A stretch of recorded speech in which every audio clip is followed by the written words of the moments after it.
Our story today takes place in the 1930s, during the Great Economic Depression, in a small county in Alabama, USA. A detective was called to a local farm when a big commotion was reported. When he went to investigate, he was welcomed by the sight of a father holding his crying daughter in his arms, and a bunch of people holding a big African American man down. When the daughter calmed down enough to tell her story and say what happened, she told the detective that that man, who occasionally worked on their farm, actually tried to rape her. She had signs of physical assault.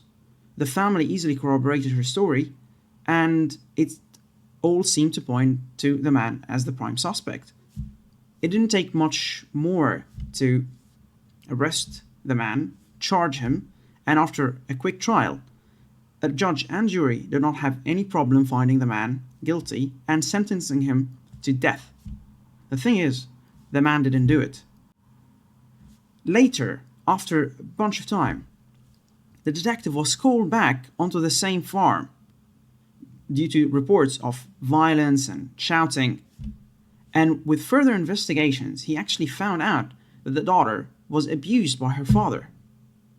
And when she broke down and told him everything and what happened with that African American man, she said that one day she just tried to approach him and she liked that man. But when her father saw them, she knew that he's going to beat her and maybe even more, and she had to come up with a story to avoid his wrath. So, to avoid being abused, she basically threw that man under the bus. When the truth came to light and the detective actually found out what happened, he felt guilty. He felt that his tunnel vision, where he basically focused on one suspect and everything seemed just conveniently to be pointing towards him, he had confirmation bias. He basically was trying to prove that what he believed was true was true. The funny thing is, this story actually started just to discuss tunnel vision and confirmation bias as general concepts that, even though they are still till this day, not just 1930s, are a huge problem in our judicial systems in general, not just in the US. But it is so much more. Because the mob mentality that allowed something like that, the prejudice that existed in the 1930s, maybe it's not the exact same way, but certain prejudices still exist in certain demographies of people and towards different minorities, depending on where you're from and your experience.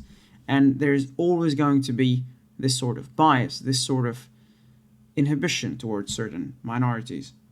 And it can be quite dangerous, because dealing with statistics, when we're talking about the society and sociology, it could be valid in certain cases.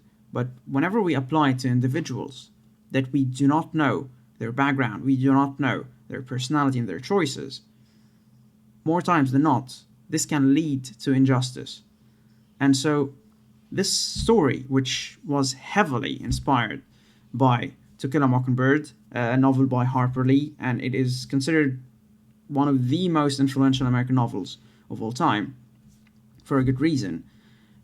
The thing is, the second half, where the truth comes out and the detective knows and all that and questions himself, that didn't happen. I just kind of wished that it would happen. And again, thank you for watching and hope to see you again soon.